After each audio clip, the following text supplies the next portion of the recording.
Bendito el nombre del Señor.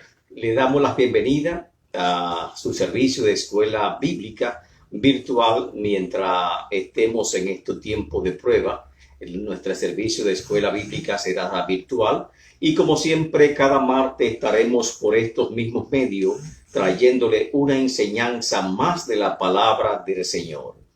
Hoy ya es la última escuela bíblica de este año 2020 y por lo tanto hoy también concluye lo que son nuestras clases con el tema de Cristo. Por lo tanto, estas lecciones acerca de Cristo o este diplomado de Cristología concluye hoy, gracias al Señor, con un tema bastante interesante, amén, que es la ascensión y el regreso triunfal de Cristo en la tierra.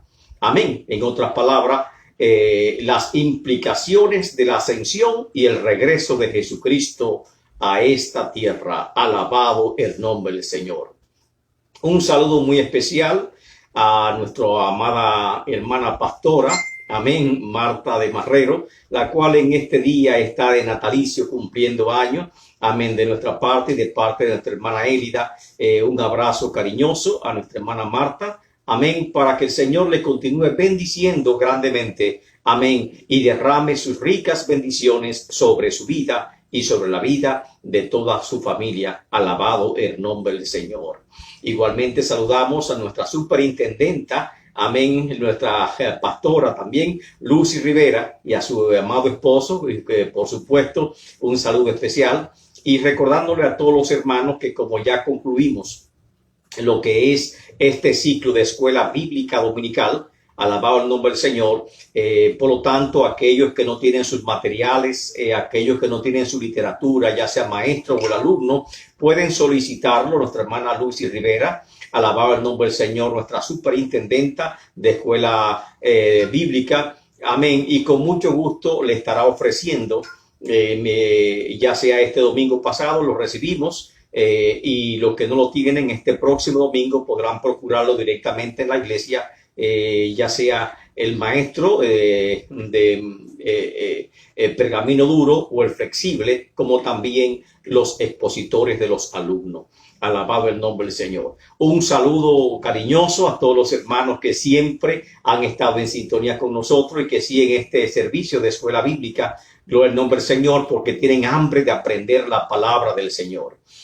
Antes de continuar, vamos a permitir que nuestra amada esposa pase por este púlpito, alabado el nombre del Señor, por este lugar, para ella así entonar una alabanza al Señor y comenzar con ese tono de adoración, alabado el nombre del Señor. Nuestra hermana Élida con nosotros. Amén. Con permiso.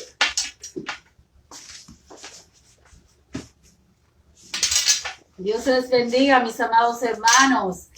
Dios les bendiga, pastores y hermanos, todos de la 36. Muchas felicidades a mi hermana Marta, la pastora. Gracias a Dios que está de cumpleaños en el día de hoy. Que lo cumpla bien feliz y que el Señor le bendiga y le enriquezca su vida cada día más, junto a su esposo, el pastor Ángel Marrero. Bueno, hermanos, voy a cantar un himno para honrar y gloria a Dios. Y si ustedes se lo saben, también pueden acompañarme a cantarlo. El himno se llama El Cristo de Nazaret, ya se acerca. Amén. El Cristo de Nazaret ya se acerca, viene en una nube blanca. Viene con ángeles a su diestra, viene en busca de nuestras almas, y entonces dirán, ¿dónde está la iglesia? Se fue para el Señor más allá de las estrellas. Y entonces dirán, ¿dónde está la iglesia? Se fue con el Señor más allá de las estrellas. Cristo aún sigue sigue llamando. Ven y no sigas pecando. Y entonces dirán, ¿y dónde está la iglesia? Se fue para el Señor más allá de las estrellas. Y entonces dirán, ¿y dónde está la iglesia? Se fue con el Señor más allá de las estrellas. Cristo aún sigue llamando. Ven y no sigas pecando. Y entonces dirán, ¿y dónde está la iglesia? Se fue con el Señor más allá de las estrellas, más allá de las estrellas. Gracias, Señor. Amén. Dios le bendiga y quería sorprenderlo con esta cancioncita, alabanza. Gracias. Amén. Gloria al nombre del Señor. Bueno, excusen los cambios de escenario que estamos realizando, que es un servicio en vivo. Amén. Y no tenemos tanto espacio para estar ambos juntos. Alabado el nombre del Señor. Bendiciones nuevamente a todos los que ya están en sintonía, que han venido a unirse a este servicio de su escuela bíblica. Amén. Alabado el nombre del Señor. Hoy tenemos el tema, como pueden leerlo, implicaciones de la ascensión y el regreso triunfal de nuestro Señor Jesucristo a la tierra. ¿Cuáles son los objetivos de esta lección? Número 1, considerar cuál es la importancia de la ascensión de Jesús para los creyentes de la iglesia cristiana primitiva. En segundo lugar, entender las implicaciones teológicas de la ascensión de Jesús al cielo.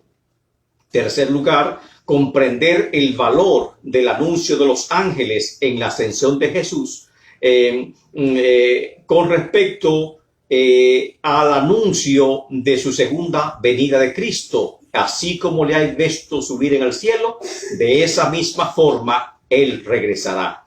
Y en cuarto lugar, ponderar la importancia de la promesa del regreso de Cristo a la tierra, triunfante y victorioso. En el Nuevo Testamento encontramos grandes hitos en el ministerio terrenal de nuestro Señor Jesucristo.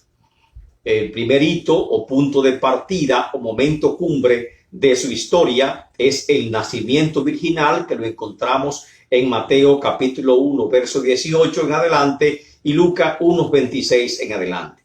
En segundo lugar, su bautismo en el río Jordán, que es de gran importancia. Número 3, la tentación en el desierto, por lo cual establece su calidad de hijo de Dios. Número 4, el inicio de su ministerio, que es de gran importancia. Número 5, que es un gran hito histórico en su ministerio, la transfiguración, en el cual el Padre reconoce, amén, que este es su Hijo amado y teníamos que escucharlo a Él. Número 6, su entrada triunfal en Jerusalén, que es el momento cumbre de su ministerio, de mayor apogeo, de mayor ahínco. Y en último lugar, encontramos la muerte de Cristo en la ciudad de Jerusalén como el siervo sufriente. Así que si vamos a establecer cuáles son las secciones o cuáles son los puntos principales de su ministerio, podemos señalar estos 7 puntos principales en el ministerio de Cristo que pueden definir el ministerio de Cristo aquí en la tierra. No obstante, la resurrección y la ascensión de Jesús ha de ser el punto culminante de todo el ministerio terrenal de nuestro Señor Jesucristo. Nos preguntamos, ¿qué lugar ocupa el tema de la ascensión de Cristo en la teología del Nuevo Testamento? Y esta pregunta, lógicamente, es para reflexión de todos nosotros. ¿Qué lugar ocupa la ascensión de Cristo en la teología del Nuevo Testamento? El tema de la ascensión de Jesús posee un gran significado desde la perspectiva teológica cristiana del Nuevo Testamento. La ascensión de Cristo es un término que se deriva del latín ascendere, que significa subir, dirigirse hacia arriba, y proviene del griego anlemsis, que significa ser recibido arriba. Este término describe el regreso de Cristo al cielo como Hijo de Dios en presencia de sus discípulos, lo cual ocurrió 40 días después de la resurrección, conforme nos lo dice Marcos capítulo 16, 9 y Lucas 24, 51. Este hecho, junto con la resurrección de Cristo, constituye la consumación de su ministerio terrenal y sirven de base para la obra de la redentora de Cristo Jesús, como el Cordero de Dios que vino a este mundo para quitar los pecados, conforme nos dice Juan 1, 29. ¿Por qué es tan importante para los discípulos ser testigo tanto de la resurrección como de la ascensión de Cristo Jesús? No solamente para ellos, sino también es de gran importancia para nosotros el testimonio que ellos nos han ofrecido. Cuando Dios resucitó a Jesucristo de entre los muertos, Jesucristo estuvo apareciendo a sus discípulos en diversas ocasiones, las cuales son muy significativas. Estas pruebas indubitables de las cuales habla el escritor Lucas en Hechos 1:3, que dice que se presentó vivo con muchas pruebas indubitables. Estas pruebas indubitables, a prueba de cualquier duda, a prueba de cualquier ataque de incrédulos, estas pruebas indubitables precisamente se refiere a los testigos presenciales de la resurrección de Cristo, entre los cuales estaban primeramente los soldados romanos que custodiaban la tumba de Cristo Jesús, las mujeres que fueron al huerto donde Cristo fue enterrado y un gran número de sus discípulos, los cuales pasan más de 500 personas. En el Evangelio de Mateo, Jesús aparece primeramente a María Magdalena y a la otra María en el sepulcro vacío.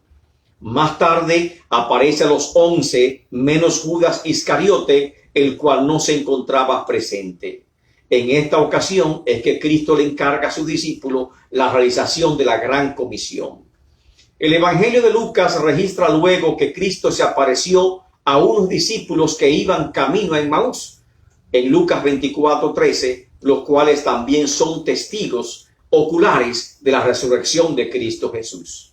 Posteriormente, Jesucristo apareció a más de 500 hermanos reunidos, los cuales aún algunos vivían, conforme lo dice el apóstol Pablo en 1 de Corintios capítulo 15, verso 6. Y finalmente, Lucas registra una segunda aparición de Jesucristo a sus discípulos en el mar de Galilea, con los cuales come alimento, demostrando que él estaba vivo, que no era un fantasma, no era una imaginación, no era una ilusión, sino que él era real. Es aquí, en esta ocasión, en el mar de Galilea, que Cristo le comunica las instrucciones de que deben permanecer juntos en Jerusalén, esperando la promesa del Padre, la cual oyeron acerca de él. Ya que los discípulos no podían ir a realizar la gran comisión sin antes haber recibido la investidura del Espíritu Santo, conforme lo dice Hechos capítulo 1, verso 8. Jesús, luego de haber demostrado a sus discípulos que él estaba vivo, que fue una resurrección real, no aparente, que no se trataba en ningún modo de alguna ilusión, como algunos suelen pensar, porque no es posible que tantas personas hubiesen tenido a la misma alucinación, y más aún, más de 500 personas que estaban reunidos cuando Cristo se le apareció. Por lo tanto, después de haber dado evidencias de sobra de que él estaba vivo, de que no era un fantasma, de que era real porque comió con ellos, amén, porque compartió con ellos, anduvo con ellos, amén. Por esa razón, entonces Cristo, amén, después de haber dado instrucción a sus discípulos, es tomado y llevado al cielo. En Hechos capítulo 1, verso 8, nos dice la palabra: y recibiréis poder cuando haya venido sobre vosotros el Espíritu Santo, que esta fue la razón por la cual ellos tenían que permanecer juntos en Jerusalén, esperando este evento que ocurrió precisamente en el día del Pentecostés. Pero después de haber recibido este poder, declara la palabra: me seréis testigo en Jerusalén. Y por lo tanto, para ser testigo tenían que ser también personas presenciales de este importante evento, como fue la ascensión, como fue también la resurrección física de nuestro Señor Jesucristo. Y ellos ahora son constituidos testigos en Jerusalén, testigos en Judea, en Samaria y hasta lo último de la tierra. Tal como lo dice Hechos 1:8, esto va a definir la tarea principal de la iglesia cristiana del siglo I. Tenían que testificar, tenían que defender, tenían que presentar el nombre de Cristo en todos los lugares para que el nombre de Cristo sea conocido tanto en los judíos como también entre los gentiles. A partir de este momento cumbre, sus discípulos comenzaron a anunciar al mundo que Jesús se había presentado a ellos, que estuvo presente ante ellos y que Jesús también en su misma presencia había ascendido al cielo triunfante y victorioso, donde estaba sentado a la diestra del Padre. ¿Qué significado tiene la doctrina de la ascensión de Jesús para la iglesia hoy en día? Ya vimos que es un momento cumbre y vimos que es una enseñanza céntrica de la iglesia cristiana primitiva, la cual constituyó el mensaje mismo de los apóstoles, que Jesús es el Cristo, el Hijo de Dios viviente, y que Jesús, al cual ellos habían crucificado, se había levantado de la tumba, y que todo lo vieron, no solamente los discípulos, sino hasta los mismos guardias romanos eran testigos de la resurrección de Cristo Jesús. ¿Qué significado tiene la ascensión de Cristo para nosotros hoy en día? Significa que aquel que por la resurrección fue declarado Hijo de Dios con poder, como dice Romanos 1:4, aquel que venció la muerte, como dice el apóstol Pablo en 1 Corintios 15:55, aquel que declaró: toda potestad me es dada en los cielos y en la tierra, ahora ascendía al cielo como Cristo glorificado, triunfante y victorioso, y se estaba sentando a la diestra del Dios Padre, asegurando de esta forma la eterna redención de todos aquellos que se acercan por la fe a Dios, por la fe en el Hijo amado, por la fe en Cristo Jesús. ¿Qué importancia tiene el anuncio dado por los ángeles en la ascensión de Cristo Jesús? ¿Qué lugar ocupa la doctrina de la segunda venida de Cristo en la iglesia hoy en día?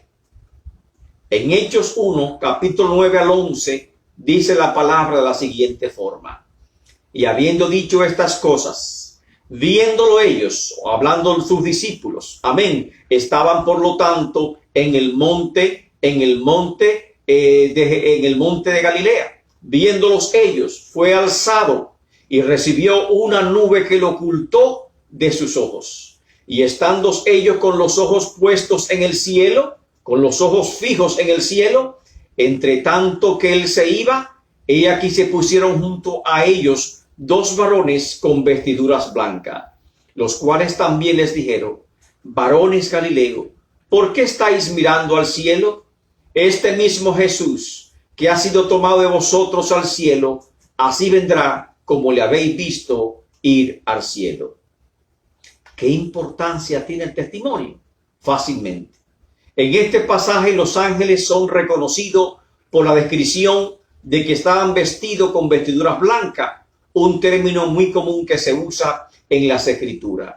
Además, el escritor así lo da a entender a sus lectores por medio del contexto que hemos leído. Todos los discípulos, con excepción de Judas Iscariotes, eran galileos, y por esta razón los ángeles le dijeron a ellos: varones galileos, porque todos pertenecían a la provincia de Galilea. Ante este hecho tan extraordinario, los discípulos no podían más que mirar al cielo, con sus ojos puestos en el cielo. Y los ángeles le preguntan una pregunta retórica: ¿por qué estáis mirando al cielo? Era claro que ellos estaban completamente asombrados ante esta imagen de Jesús, venciendo la ley de gravedad, ascendiendo ante su vista al cielo, y mientras ascendía al cielo, de repente fue ocultado por una nube. Alabado el nombre del Señor. Mas, sin embargo, ellos aún continuaban mirando al cielo, tal vez con la intención a ver si lo pueden ver. Venir en unas nubes, dijeron los ángeles que estaban junto a ellos. Esta una señal escatológica de mucho significado. En el Antiguo Testamento fue utilizada de tres maneras. Primero, para demostrar la presencia física de Dios, como el Shekinah o nube de Dios, que encontramos que estaba en el desierto, que significaba la presencia misma de Dios. En tercer lugar, se usa para cubrir la santidad de Dios, impidiendo de esta forma que los seres humanos vieran la santidad de Dios, vieran la gloria de Dios y que murieran. Y eso lo encontramos, por ejemplo, en Número 11:25 y en Isaías 6:5. Amén. Porque la nube cubre la misma gloria de Dios.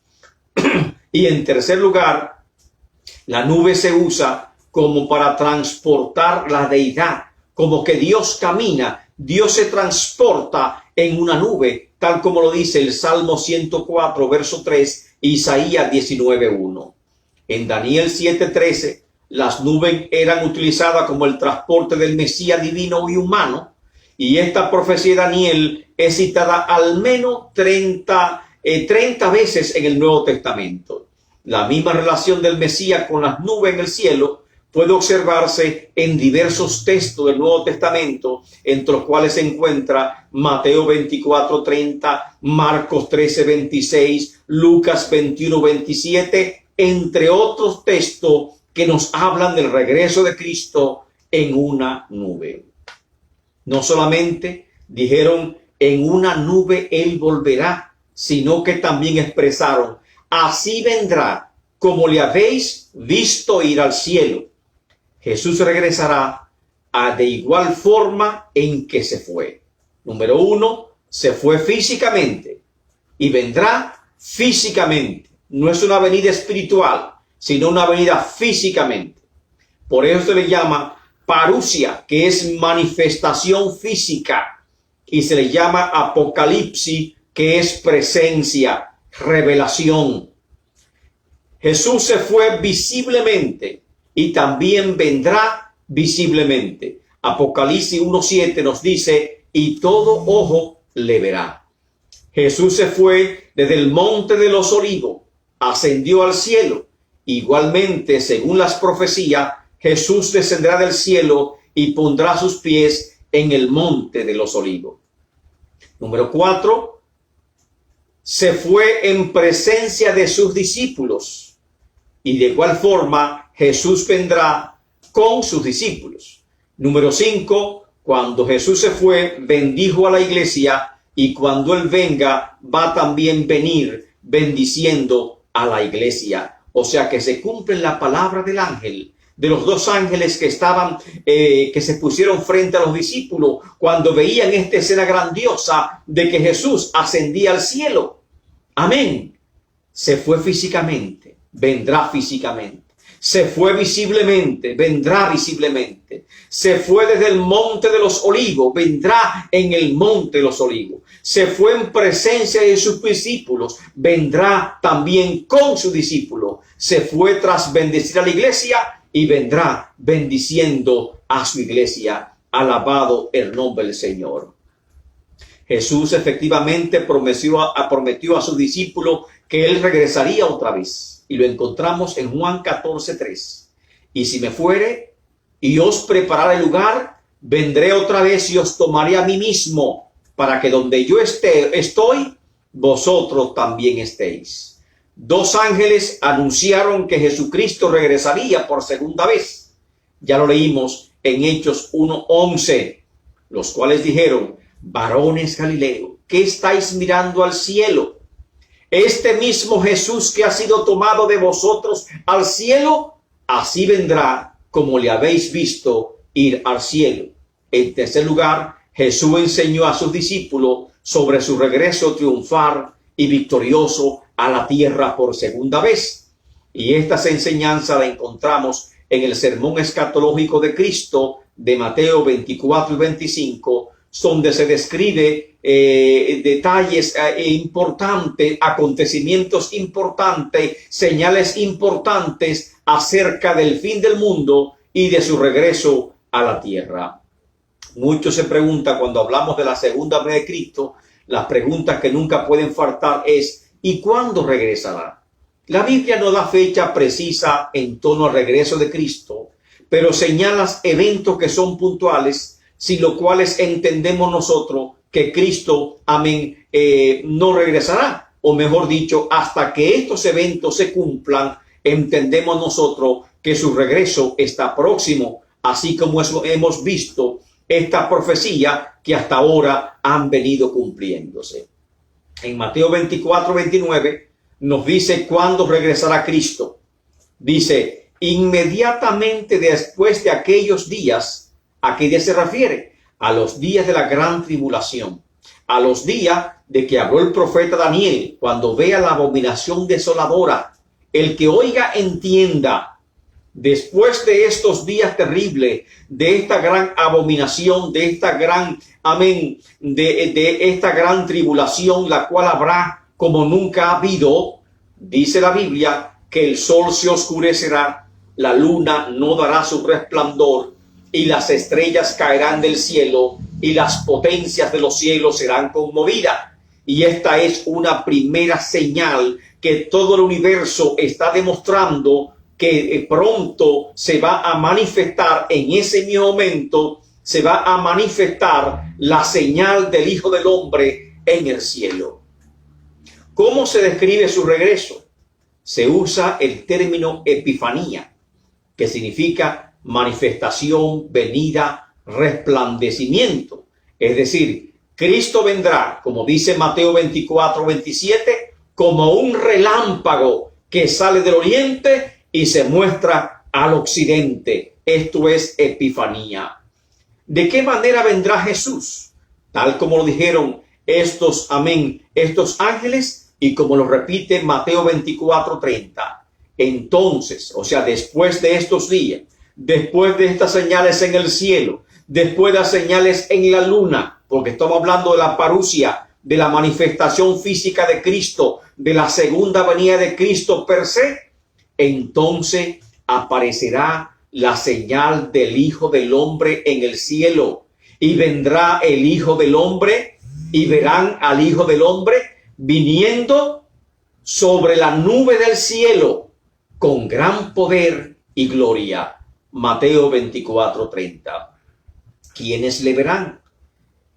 Cristo mismo dijo: si alguien dijere que está allí en un rincón, no le creáis. Si alguien dijere está en una habitación, tampoco le crean, porque él vendrá, habla de epifanía, manifestación pública, como un relámpago que se muestra a occidente y sale del oriente. Y creo que todo el mundo puede ver un relámpago cuando resplandece en el cielo. Asimismo, Cristo será visto cuando resplandece en el cielo, y a este evento luminoso se le llama epifanía. Alabado el nombre del Señor.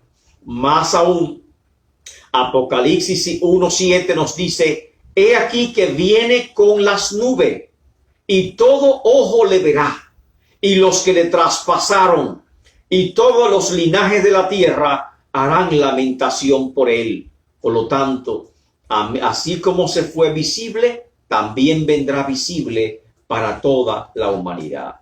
Nos preguntamos además, ¿es lo mismo la segunda venida de Cristo que el arrebatamiento de la iglesia?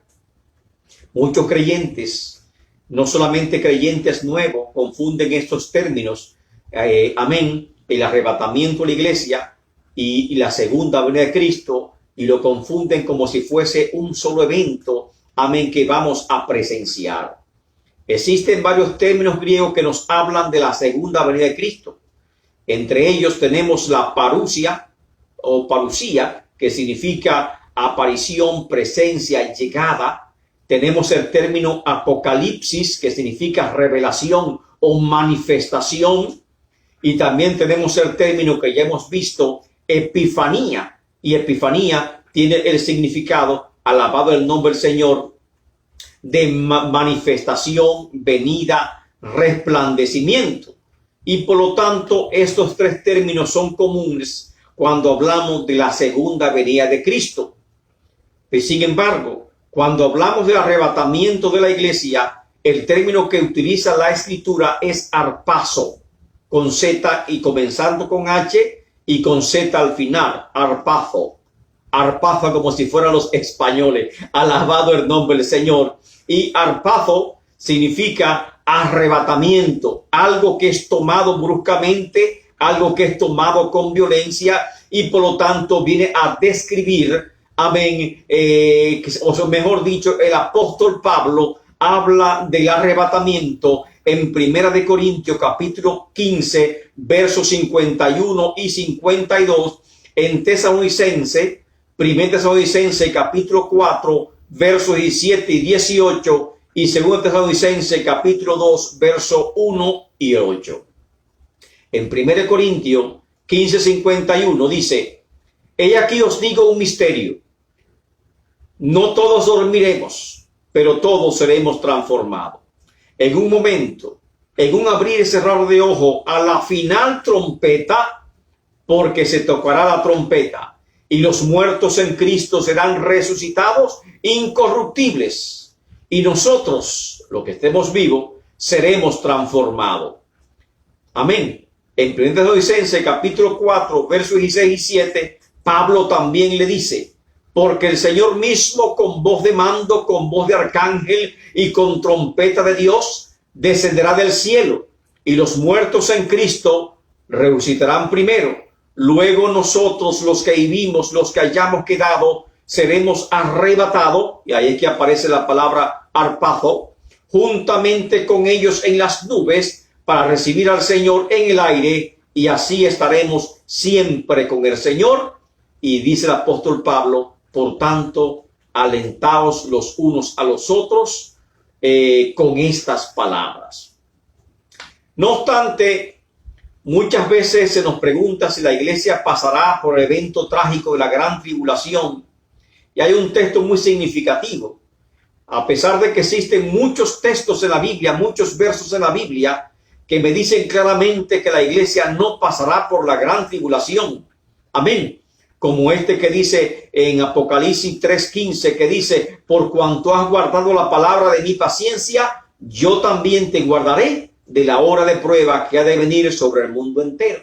Y el apóstol Pablo en Romano dice: porque si siendo enemigos de Dios, Él murió por nosotros, mucho más ahora, estando reconciliado, Él nos va a librar de la hora de prueba que ha de venir sobre el mundo entero. Y para que el asunto quede claro, tenemos que leer en 2 de Tesalonicenses capítulo 2, verso 1 al 8.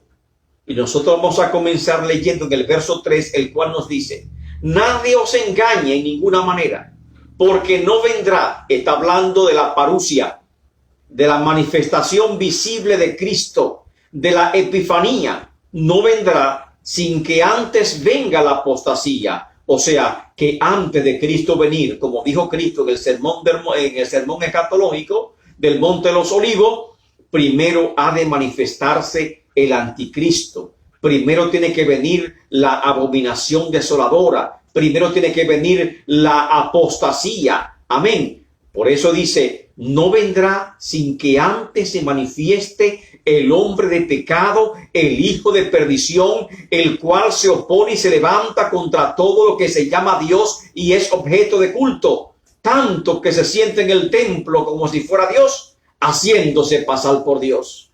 Y verso 6: y ahora vosotros sabéis, está hablando que los lectores entienden lo que él está diciendo, vosotros sabéis lo que lo detiene.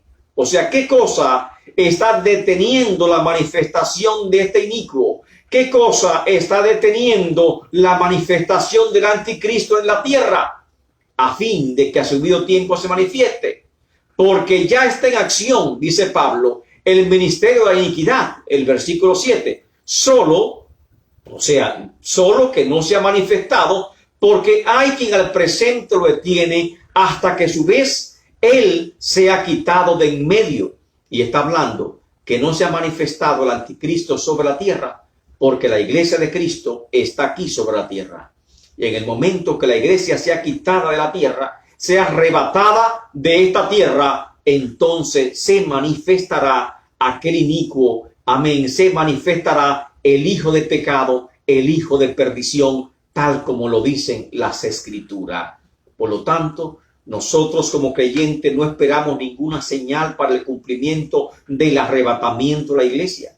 Aunque la Biblia da señal de su segunda venida de Cristo visible en gloria, de la parusia, de la epifanía, amén, de estos eventos catastróficos que señala el libro Apocalipsis, la Biblia también nos habla que así como Israel fue preservado en Egipto de las plagas que Dios mandó, alababa el nombre del Señor, al pueblo de Egipto, de esa forma la iglesia será preservada porque será tomada de la tierra para no pasar ninguna parte de lo que es la gran tribulación en la tierra. Por eso Apocalipsis 2 y 3 nos hablan de la iglesia, y Apocalipsis 4 ya presenta una imagen del arrebatamiento. Y esa imagen del arrebatamiento está en la experiencia o el testimonio de Juan, el cual dice, y oí una voz del cielo que me dijo, sube acá. Y enseguida subí yo en espíritu a la presencia de Dios. Y así misma la iglesia se va arrebatada, porque ya no aparece después del capítulo 3 ninguna mención de la iglesia en el libro de Apocalipsis. Y si no se menciona la iglesia en el libro de Apocalipsis solamente hasta el capítulo 3, significa que ya la iglesia fue tomada, que ya la iglesia no está en la tierra, porque de otra forma la hubiese mencionado. Solamente la menciona otra vez en el capítulo 22 que dice, y el Espíritu dice, ven. Y la esposa dice, ven. Si ven, Señor Jesús. Entonces ahí aparece otra vez la palabra iglesia al final del libro Apocalipsis, después del retorno triunfante de Cristo a la tierra. ¿Cuál es el modelo de conducta practicado por Jesús que el apóstol Pablo exhortó a los filipenses que tenían que seguir como ejemplo? ¿Y de qué forma en el libro de Filipenses el apóstol Pablo presenta la deidad de Cristo Jesús? Tenemos que leer, por lo tanto, a Filipenses capítulo 2, verso 6 al 11. Amén. Y si pueden buscarlo en su Biblia, juntamente conmigo, búsquenlo en la Biblia para que leamos, amén, esta porción y luego analicemos su contenido. Filipenses 2, 6 al 11. El cual, siendo en forma de Dios, no escatimó el ser igual a Dios como cosa que aferrarse. ¿De quién está hablando? De Jesucristo. Por eso dice el versículo 5, haya en vosotros el mismo sentir que hubo también en Cristo Jesús, el cual siendo en forma de Dios no estimó el ser igual a Dios como a cosa que aferrarse, sino que se despojó a sí mismo, tomando forma de siervo, hecho semejante a los hombres, y estando en condición de hombre, se humilló a sí mismo, haciéndose obediente hasta la muerte y muerte en la cruz. Este es lo que comienza a decir el apóstol Pablo del ejemplo de Cristo. El apóstol Pablo invitó a los filipenses a seguir este modelo que Cristo, amén, le había demostrado. Filipenses 2:6, el primer versículo que leímos, nos declara la deidad de Jesucristo y la declara de dos formas. Primero dice, el cual siendo en forma de Dios, es decir, quien estando en la forma de Dios, lo cual hace hincapié en la preexistencia de Cristo, como declara Juan 1:1, en el principio era el verbo, y el verbo era Dios, y el verbo estaba con Dios. Amén. Pero aquí, en este texto, Filipenses 2:6, el apóstol Pablo dice, el cual siendo en forma de Dios. Y saben que no es lo mismo una traducción que los originales en que fueron escritas estas palabras. Y aparece una palabra muy significativa. En forma de Dios es morfeteos. Morfeteos. Y la palabra morfo o morfe, que es forma, no es lo mismo en español que en griego. En griego es forma interior, sustancia, y se utiliza en el sentido de la naturaleza o esencia no cambiante de algo, así como lo interpretaron los padres de la iglesia cristiana. Y por lo tanto, cuando dice el cual siendo en forma de Dios, o sea, sustancia, esencia misma de Dios, por lo tanto está declarando su deidad. Amén. Esto no significa que Dios tiene un cuerpo físico, porque morfe no significa forma exterior, sino forma interior, sustancia, esencia, sino que la naturaleza y los atributos mismos del Padre son evidentes y se hacen manifiestos en la persona del Hijo. Así que si el Padre es Dios, el Hijo es Dios. Si el Padre es omnipotente, el Hijo es omnipotente. Si el Padre, por lo tanto, es omnisciente, el Hijo también lo es, porque comparten la misma esencia y los mismos atributos. En otras palabras, formeteos es una afirmación de que Jesucristo tiene la misma forma interior de la deidad, la misma esencia, la misma sustancia que Dios. Y de esta primera forma, el apóstol Pablo declara la deidad de Jesucristo, el cual siendo en forma de Dios, formeteos, o sea, sustancia, esencia de Dios. Amén. Y prosigue la escritura y dice, no estimó, y la palabra estimar es arpagma. Arpagma significa codiciar, aferrarse. No se aferró al hecho de ser igual que Dios. Amén. No se tuvo atento de tener la misma esencia, sustancia que Dios. Por el contrario, Jesús, amén, no tomó ventaja de esa igualdad con el Padre. No la usó para su provecho personal, sino que por el contrario, renunciando a ella a fin de hacer la voluntad del Padre. Y por lo tanto, cuando dice aquí, no estimó ser igual que Dios, es isosteos, y habló dos términos, morfeteos, la esencia misma de Dios, isosteus, igual que Dios. Y por lo tanto, de estos dos términos, en griego, está significando que Cristo es verdaderamente Dios.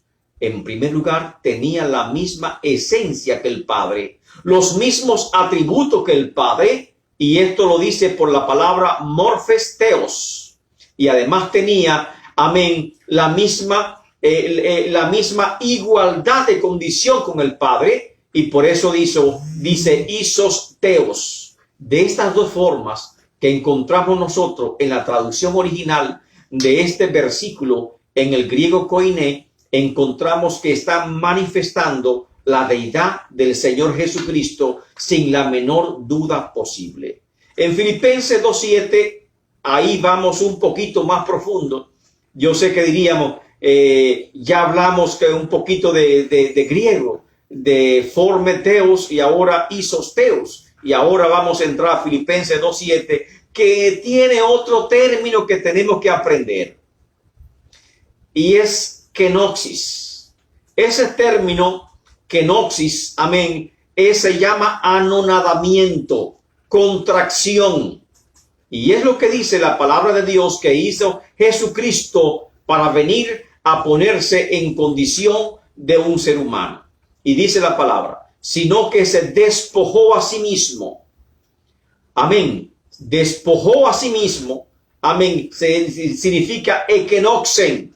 Se contrajo, se despojó, se vació a sí mismo. Y esa palabra despojarse, amén, es en griego ekenoxen, de donde viene el verbo kenosis. Y por eso hablamos de la kenosis de Cristo. Porque Cristo siendo Dios, siendo igual que Dios, estando con la misma gloria que el Padre, se vació, se encogió, renunció a su forma exterior de la deidad para venir a esta tierra a hacerse hombre y nacer como un ser humano. Y este es el gran misterio que dice el apóstol Pablo acerca de la deidad de Cristo Jesús. El que siendo Dios se despojó, ekenoxen, se despojó a sí mismo, tomando forma de siervo y hecho semejante a los hombres. Amén. Es decir, es semejante, igual a los hombres. Por lo tanto, en resumen, si usted oye la palabra kenoxis, la kenoxis de Cristo, ¿qué significa para usted la kenoxis de Cristo? Recuérdese que la kenoxis significa ekenoxen, se humilló, se contrajo, se vació. O sea, como un Dios tan grande y sublime, que un Dios que dijo, amén, que no podían hacerle casa porque la tierra era estrado a sus pies. Un Dios que dijo que el hombre que lo viese moriría y que tenía que ser cubierta su gloria, su chequina con una nube para que el hombre no muera ante su epifanía o manifestación. ¿Cómo es posible que este Dios venga ahora a habitar en un cuerpo humano, a hacerse hombre? No solamente habitar, a hacerse hombre.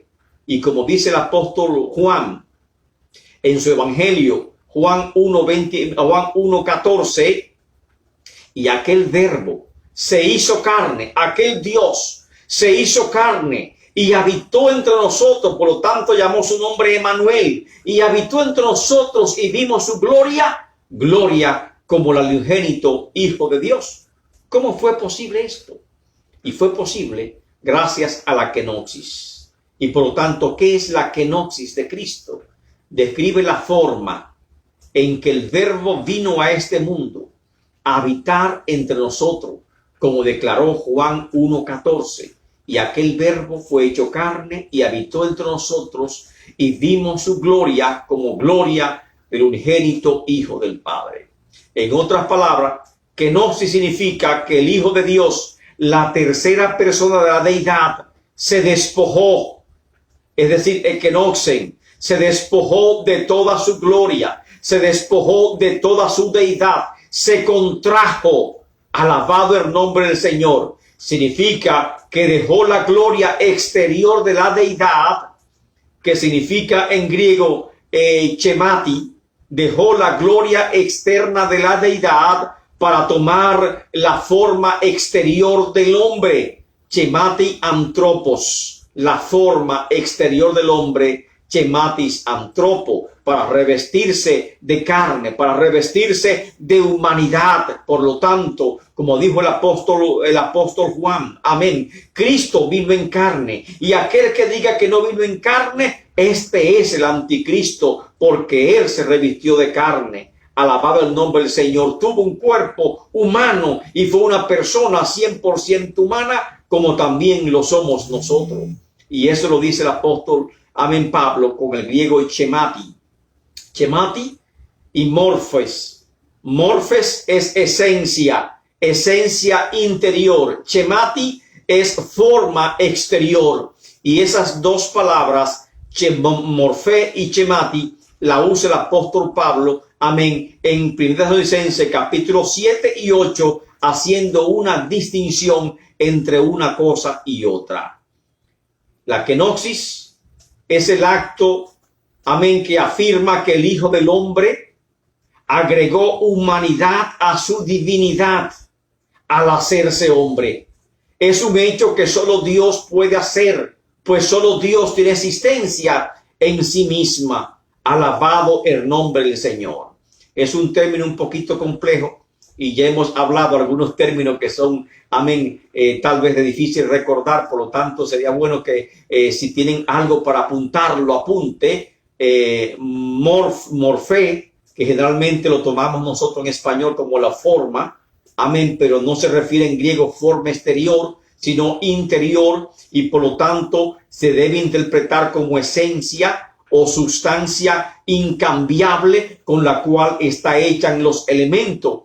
Y Cristo tenía forma de Dios, la esencia, la sustancia misma de Dios, la materia misma de Dios, la naturaleza misma de Dios, la tenía Cristo, y cuando se hizo hombre, tomó la forma humana, pero dijo la chemati humana, y la chemati significa la forma exterior del hombre, es decir, el cuerpo se encarnó, se hizo hombre, como lo declara las Escrituras. Pero este misterio solamente se puede explicar que Cristo agregó humanidad a su deidad, no que renunció a su deidad porque seguía siendo Dios, sino que agregó humanidad a su deidad. Por lo tanto, Filipenses 2:8 prosigue el relato y declara la humillación de Cristo en los siguientes términos, los cuales nos llama a que todos nosotros sigamos su ejemplo. Y estando en condición de hombre, es decir, y chemati, estando en condición de hombre, Cristo se humilló a sí mismo, o sea, de forma voluntaria, haciéndose obediente, sujetándose al Padre, hasta muerte y muerte en la cruz. Jesús en su humillación se vació a sí mismo, asumió voluntariamente la condición humana, y al ocupar el lugar del hombre culpable, siendo él inocente, y se sometió a la obediencia al Padre hasta la muerte y muerte en la cruz. La muerte en la cruz ha sido hasta hoy en día un tropiezo para los judíos, y lo encontramos en 1 Corintios 1:23. Ellos no esperaban un Mesías sufriente, pero sí a un Mesías conquistador, un Mesías triunfante, victorioso, con grandes habilidades políticas y con grandes habilidades militares. Pero no sabían que habían dos venidas, como el libro de Isaías los estaba revelando. El siervo de Jehová, amén, Isaías 42. El siervo triunfante de Isaías 42 era el mismo siervo y siervo sufriente de Isaías 53. Pero no lo entendieron así.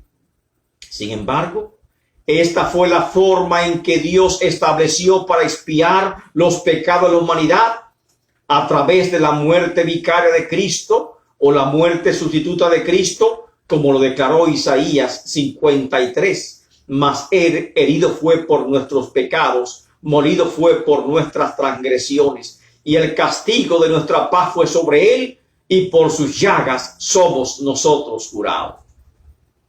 ¿Cuál es la importancia de la exaltación de Jesucristo para la iglesia cristiana primitiva? Y también, ¿cuál es la importancia para nosotros hoy en día? Lo leemos en Filipenses capítulo 2, verso 9 al 11. Por lo cual, o sea, por esta causa, por esta noble causa que hizo Cristo, que no estimó ser igual que Dios como cosa a que aferrarse, a que anhelar, a que desear, amén, sino que se despojó a sí mismo, amén. Dios dice, por lo cual Dios también le exaltó hasta lo sumo es lo más alto, y le dio un nombre que es sobre todo nombre, versículo 9, para que en el nombre de Jesús se doble toda rodilla de los que están en los cielos y en la tierra y debajo de la tierra. Los ángeles van a doblar sus rodillas ante el Cristo en la gloria. Los que están en la tierra, los que estemos vivos, también doblaremos nuestras rodillas al Cristo de la gloria. Y aún aquellos que han pasado mejor vida, también doblarán sus rodillas, amén, al Cristo de la gloria. De tal forma que se cumple lo que dice el verso 11. Y toda lengua del universo entero confiese que Jesucristo es el Señor, para gloria de Dios Padre. Así que el Nuevo Testamento presenta a Cristo de dos maneras: como una deidad completamente preexistente, como dice Juan 1:1, en el principio era el Verbo, y el Verbo era con Dios, y el Verbo era Dios. Todas las cosas por él fueron hechas, y sin él nada de lo que ha sido hecho fue hecho. Amén. Es una deidad preexistente. Y segundo, nos presenta a Cristo como el Hijo, que en su humanidad fue exaltado hasta lo sumo a causa de su obediencia. De esta forma, Jesús de Nazaret recibe el título supremo de la divinidad. Alabado el nombre del Señor. Dios exaltó a Cristo por encima de toda la creación. Por eso él dijo, toda potestad me es dada en el cielo y en la tierra. Mateo 28, 18. Exaltándolo a la posición más elevada en el universo y declarando su señorío sobre todo lo que existe. Efesios 1, 19 al 22 nos habla de esa exaltación de Cristo y de esa posición exaltada en que el Padre le ha colocado. Dice Efesios 1, 19. ¿Y cuál la supereminente grandeza de su poder? Está hablando del poder del Padre. La cual operó en Cristo resucitándole de los muertos. Ese poder de Dios. Y sentándolo a su diestra en los lugares celestiales. Verso 21. ¿Dónde lo sentó? En los lugares celestiales. ¿Y qué significa esto? Verso 21. Sobre todo principado y autoridad y poder y señorío, sobre todo nombre que se nombra, no solo en este siglo, también en el venidero, y sometió todas las cosas bajo sus pies.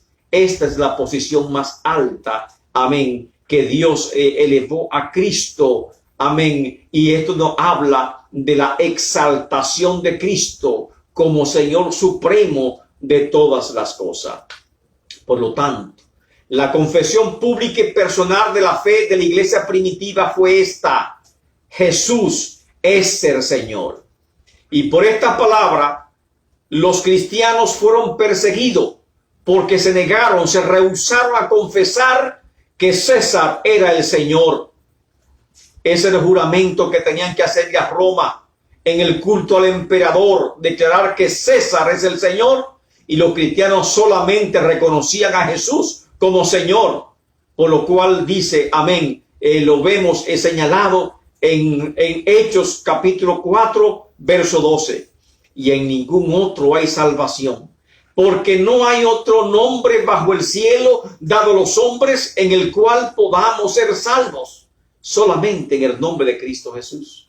En Apocalipsis 5, cuando Juan vio a aquel que estaba sentado en el trono, que tenía en su mano el rollo sellado con 7 sellos, amén, y nadie era digno de tomar aquel rollo que estaba en la mano del que estaba sentado en el trono, y Juan lloraba porque nadie fue hallado digno aún de mirarlo.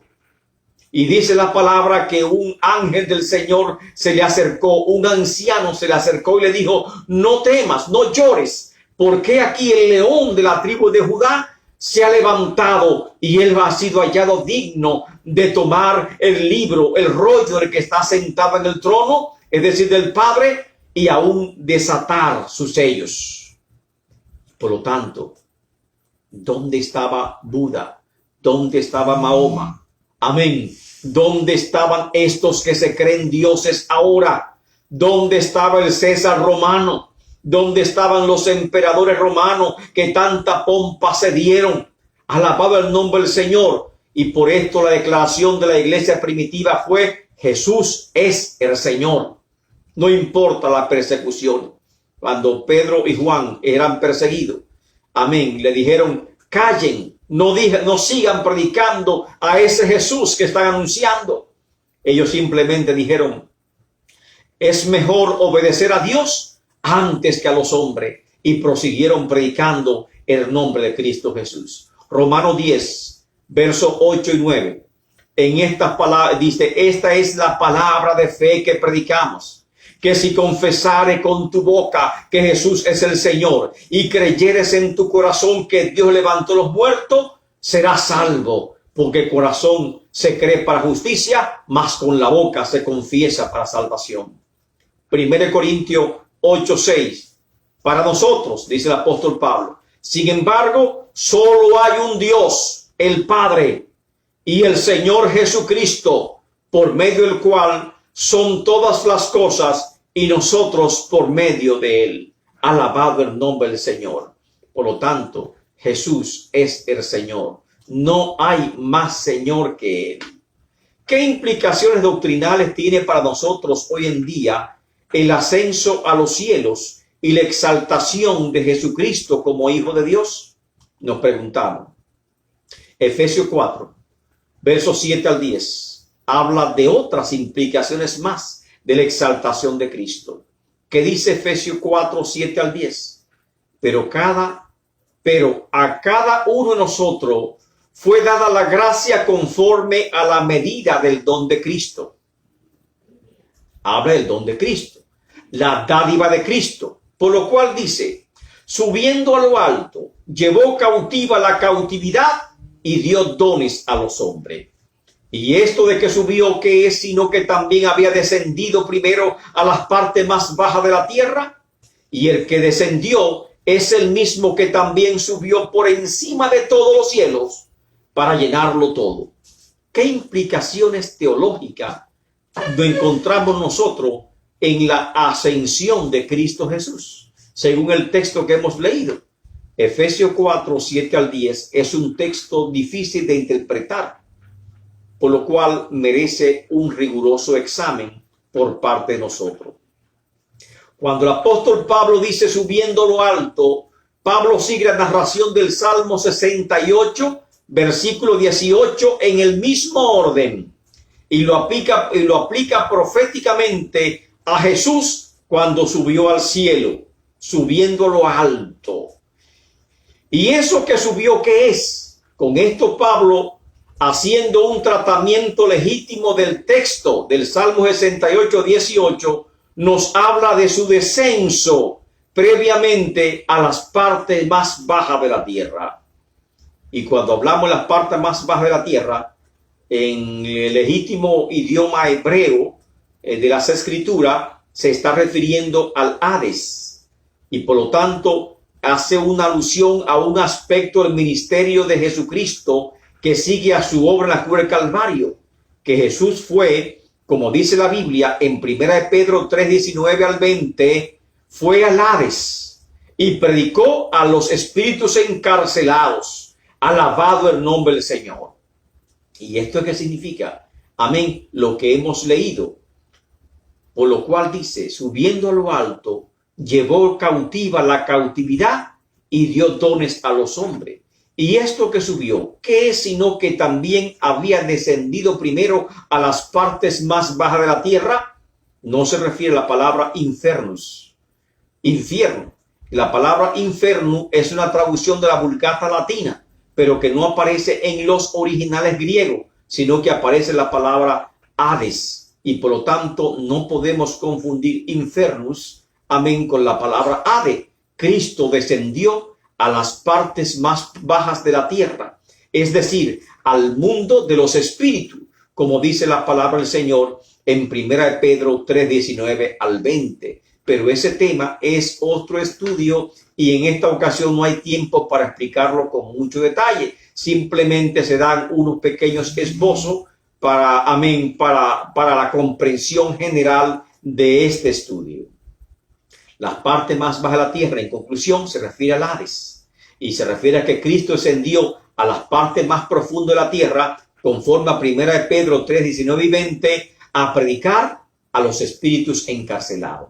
Y no parece la palabra evangelizo, sino, amén, proclamación. Y por lo tanto, aunque aparece la palabra queruxo, y la palabra queruxo, que es proclamar, tiene otro significado más y se refiere a proclamar como un gerardo, a proclamar su victoria sobre la cruz, que venció el pecado, que venció a Satanás en la cruz. Y Cristo, como un guerrero triunfante, proclamó a todos los que estaban en el Hades su victoria sobre la cruz, lo cual era necesaria. Su obra consumada en la cruz, lo cual era necesario proclamar. Y no se trataba en lo absoluto de una predicación para salvación, porque todos sabemos, amén, que la oportunidad de nosotros aceptar a Cristo y ser salvo es ahora, en el tiempo presente, y después de muerto ya nada se puede hacer. Recordemos las parábolas, amén, del rico y Lázaro. Murió el rico y se fue al Hades, al lugar de tormento que estaba en el Hades. Y murió el mendigo y se fue al seno de Abraham.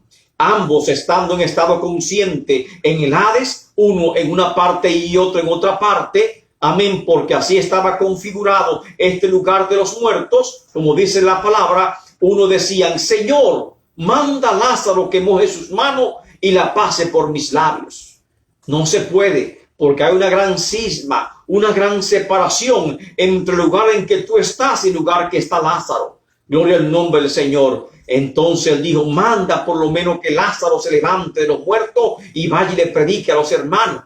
Y solamente le contestó: a los profetas tienen, a ellos escuchen. Es decir, tenían las escrituras de los profetas. Y por lo tanto lo que tenían que hacer era leer las escrituras de los profetas. Y de esta forma, amén, se cumple la Biblia de que ya, amén, hay un solo Dios, un solo Señor, que es Jesucristo. Amén. Y por lo tanto está establecido que el hombre muera una sola vez. Y después de esto, el juicio. Y por lo tanto no hay más chance, no hay más oportunidad después que una persona muere. Cristo bajó al Hades no a predicar el evangelio, porque cuando en el Nuevo Testamento se utiliza la palabra predicar el evangelio, se usa el verbo evangelizo, que significa evangelizar. Cristo no fue a evangelizar, fue a proclamar su victoria, su victoria sobre Satanás y sobre el pecado, a esos espíritus encarcelados. Dice más la palabra: llevando cautiva la cautividad.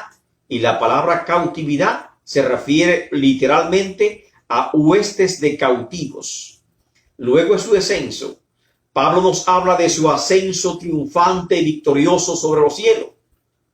Y en este ascenso, Cristo se muestra victorioso en su procesión o marcha triunfal y lleva cautiva el grupo de cautivos, los huestes de cautiva, exhibiendo su victoria públicamente, amén, en el mundo. Y esta es la mayor evidencia del triunfo de Cristo en la cruz del Calvario. Llevó cautiva la cautividad, las huestes de cautivo. El Salmo 68, 18 se refiere a los enemigos que fueron hechos cautivos por el rey David, e implica que lo hicieron desfilar delante del rey David, exhibiendo la victoria de David públicamente. Su victoria militar fue exhibida públicamente al mostrar los enemigos que habían sido derrotados. Estos enemigos tipificados están tipificados como los enemigos de Dios, que son: venció a Satanás, venció la muerte y venció el Hades. Amén. Fueron vencidos por Cristo. Y estos enemigos, amén, fueron también arrastrados por Cristo. La victoria de Cristo sobre el pecado y el Hades viene a significar, no obstante, un cambio sustancial en la suerte o lugar de los que duermen en Cristo, los cuales a partir de ese momento ya no van al Hades. Amén. La cual fue vencida. No van a las regiones más profundas de la tierra, sino vamos ahora al paraíso de Dios, tal como lo expresó Cristo al ladrón, amén, arrepentido, que fue crucificado juntamente con él, cuando le dijo: hoy estarás conmigo en el paraíso, de Lucas 23, 42. Hoy, en ese momento, iban a estar con Cristo en el paraíso. Alabado el nombre de Dios. Con la resurrección y ascensión de Jesús, se convierte Jesús en el precursor de una nueva humanidad, redimida del pecado y de la muerte. Mas ahora Cristo ha resucitado de los muertos, primicias de los que duermen es hecho, declara 1 Corintios 15:20. De este modo, su entrada al cielo es la garantía de que todos los cristianos también tendremos acceso al cielo a la hora de nosotros morir. Por eso el apóstol Pablo declara y dice: no sé qué es mejor, si estar con ustedes o partir y estar en la presencia misma de Dios. Porque a partir de la muerte y resurrección de Cristo, de que Él se levantó de la tumba, ya los creyentes no van al Hades, a las partes más profundas de la tierra, sino que sus almas, sus espíritus, amén, ascienden a la presencia de Dios, a un lugar beatificante llamado el paraíso de Dios. Y ahí, amén, esperamos simplemente en la presencia de Dios, esperamos el día de la resurrección, esperamos el día de que todos seamos levantados de la muerte. De este modo, su entrada al cielo garantizaría nuestra entrada al cielo en cumplimiento de su promesa en Juan 14, 2 y 3, que nos dice: en la casa de mi Padre muchas moradas hay. Y si así no fuera, yo los hubiera dicho, voy pues a preparar lugar para vosotros. Y en esa promesa, Cristo ascendió al cielo y ha preparado lugar para nosotros. Y por eso en Apocalipsis, amén, encontramos cuando abrió el quinto sello, las almas que estaban debajo del altar en el trono de Dios. O sea, no vamos ya a las partes más profundas de la tierra, sino que subimos, ascendemos a la presencia misma de Dios. ¿Con qué poder o cómo nosotros podemos medir la importancia para la iglesia de la doctrina de la resurrección y la ascensión de Cristo Jesús? 1 Corintios 15, 14 al 19 nos habla de la validez de su obra expiatoria, amén, de Cristo, y nos dice los siguientes términos: y si Cristo no resucitó, vana es entonces nuestra predicación y vana es nuestra fe, y somos hallados falsos testigos de Dios, porque hemos testificado que Dios, testificado de Dios que Él los resucitó de los muertos, el cual si no resucitó, si en verdad los muertos no resucitan. Y si Cristo no resucitó, nuestra fe es vana, y aún estáis en vuestros pecados, porque verdaderamente, si Cristo no es el Hijo de Dios, si Cristo no es el Cordero de Dios que quita los pecados del mundo, su muerte no tiene ningún significado, ni para nosotros ni para Dios. Amén. Pero si Cristo es quien dijo ser y quien demostró ser el Hijo del Dios viviente, el Cordero de Dios que quita el pecado del mundo, y si Cristo en verdad se levantó de los muertos, entonces esa es nuestra garantía de que también nosotros seremos levantados de los muertos. Pero si no así, dijo el apóstol Pablo, si en esta vida solamente esperamos en Cristo, somos los más dignos de conmiseración de todos los hombres, si en verdad Cristo no resucitó. Esa es la importancia de la resurrección de Cristo para todos nosotros. En conclusión, resumen y conclusión. Los evangelios muestran las evidencias de la deidad de Jesucristo como el Hijo de Dios y presentan el testimonio de los hombres, el testimonio de los ángeles y el mismo testimonio de Dios de que Jesucristo es el Hijo de Dios. Primero, el testimonio de Juan, quien dijo, he aquí el Cordero de Dios que quita los pecados del mundo. Juan 1:29. Segundo, el testimonio de Pedro, que cuando le preguntan, ¿quién decís que es el Hijo del Hombre? Pedro se levantó y dijo, tú eres el Cristo, el Hijo del Dios viviente. Un hombre que tuvo 3 años caminando con él, comiendo con él. Amén. Él más que nadie podía testificar si ese Cristo, si ese hombre, si ese Jesús no era el Cristo, el Hijo del Dios viviente. Tercero, el testimonio de los ángeles que anunciaron su nacimiento cuando dijeron, este será llamado Hijo de Dios. Y en tercer lugar, el testimonio de Dios Padre, amén, que primeramente testificó de él en el bautismo, este es mi Hijo amado, en el cual tengo contentamiento, Mateo 3:17, y también el Padre testificó del Hijo en la transfiguración, Mateo 17:5. Este es mi Hijo amado, a él oíd.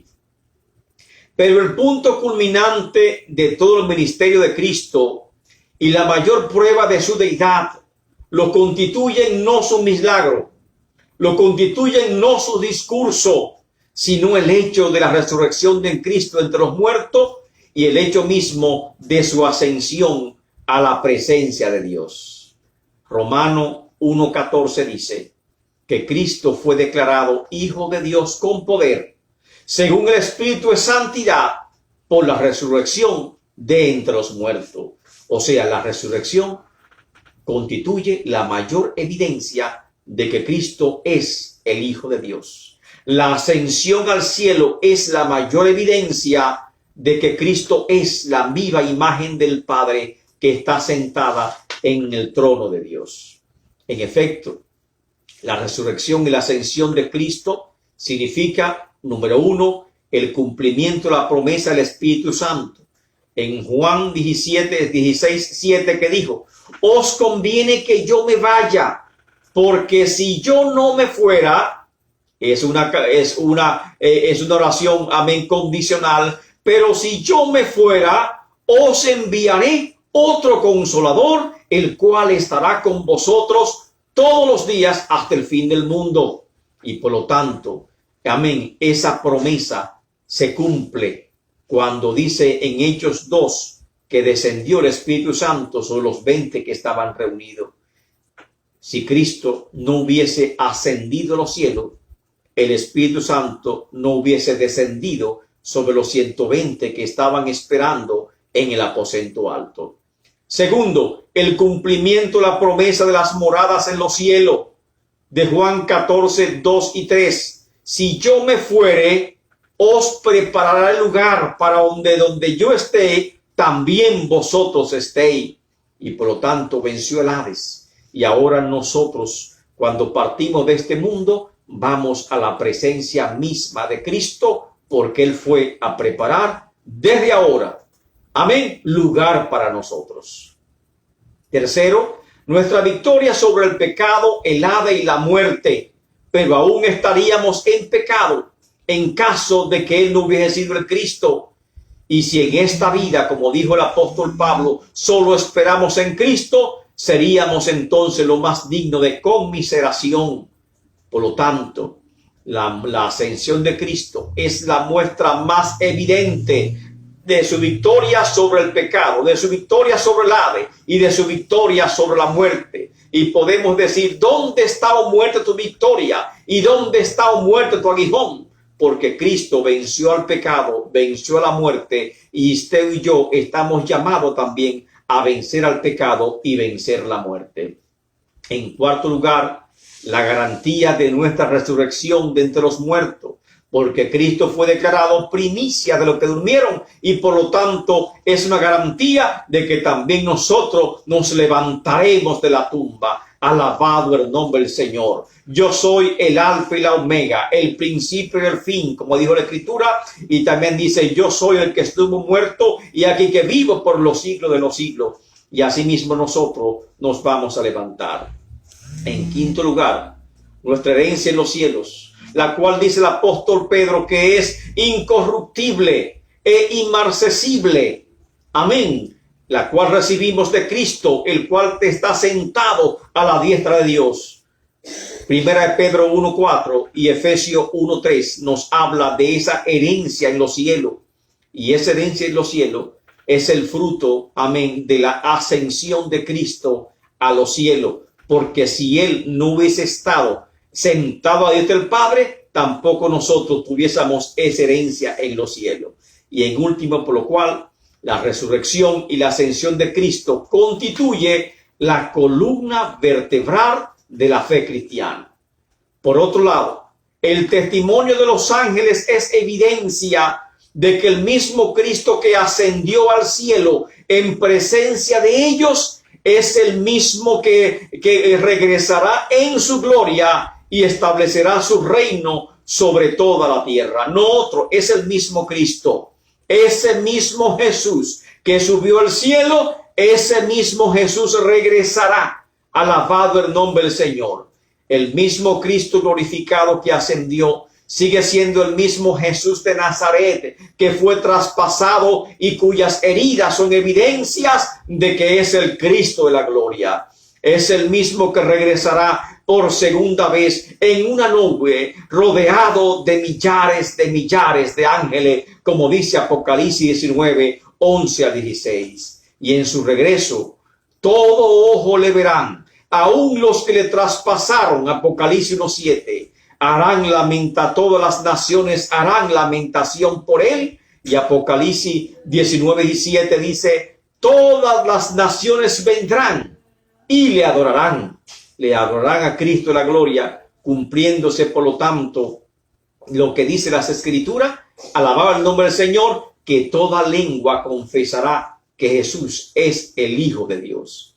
Así, de esta forma, la segunda venida de Cristo es el tema principal, amén, cruciante de toda la teología del Nuevo Testamento. Y la segunda venida de Cristo es la esperanza de la iglesia, la cual en Apocalipsis 22:20 clama, sí ven, Señor Jesús. Y el que tenga oído, diga, sí ven, Señor Jesús, alabado el nombre de Cristo. Con este estudio terminamos el ciclo de Cristología. 3 lecciones que nos hablan de la persona de Jesucristo. A través de estas 3 lecciones hemos analizado las diferentes profecías, comenzando por Génesis 3:15, la promesa de un redentor, alabado el nombre del Señor.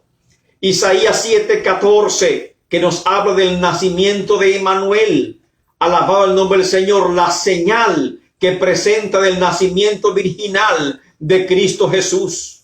Y siguiendo por las profecías de Isaías 9 o de 7 al 9, las cualidades extraordinarias del niño Dios que son relatadas en esa escritura.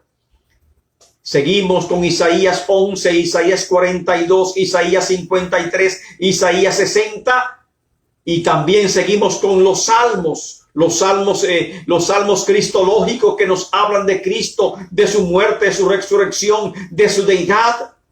Con Hebreo 1 que nos hablan de la deidad incomparable, inmensurable de Cristo Jesús. Y durante estas 3 lecciones hemos analizado cada una de estas profecías, las profecías concernientes a su nacimiento virginal, la profecía concerniente a su muerte, a gloria del nombre del Señor, han sido analizadas.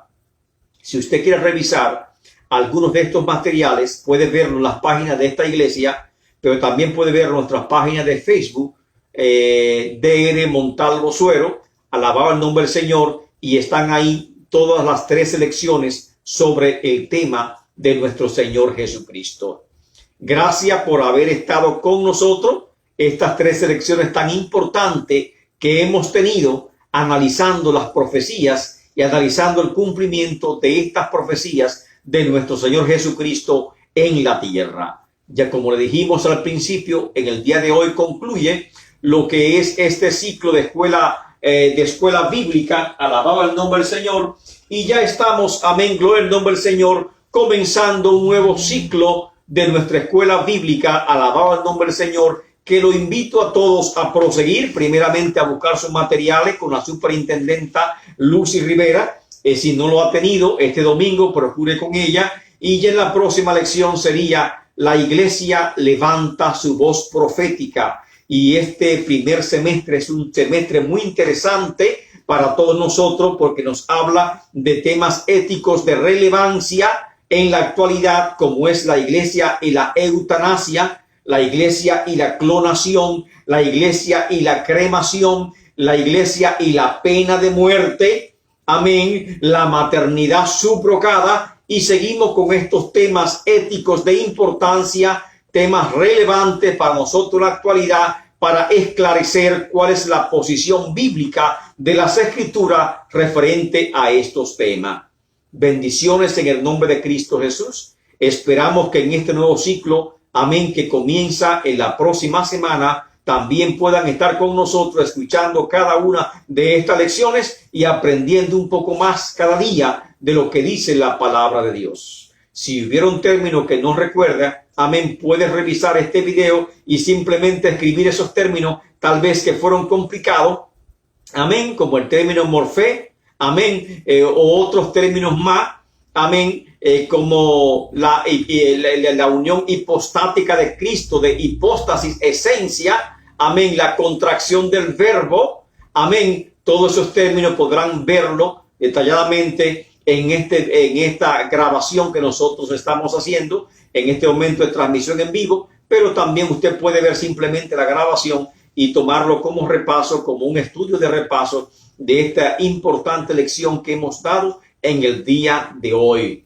Ustedes vieron que no fue un temita por arriba, superficial, que hemos hablado profundidades del conocimiento de Dios. Amén. Y esperamos, por lo tanto, que nosotros sigamos creciendo en el conocimiento del Hijo de Dios, creciendo en su gracia, creciendo en su presencia. Y nosotros deseamos que todos ustedes tengan unas ricas bendiciones en el nombre de Cristo Jesús. Debo desearle un próspero año 2021, ya que no nos veremos hasta el próximo año. Gloria al nombre del Señor. Y este próximo año por lo menos tenemos alguna esperanza que va a entrar a todos nosotros, como lo es la noticia agradable de que ya hay una vacuna. Amén. Ya hay una forma de controlar esta pandemia del COVID-19.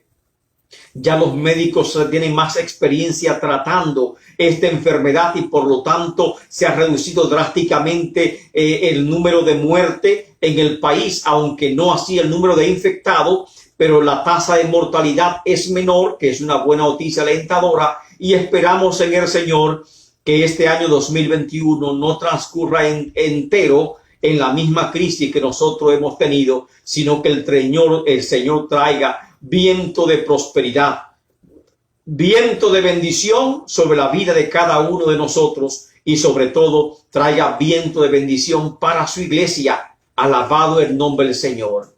Por lo cual esperamos en Dios que así sea. Bendecidos y un placer poder compartir con ustedes el estudio que hemos traído en esta ocasión. Bendiciones a todos en el nombre de Cristo Jesús. Alabado el nombre del Señor. Aleluya.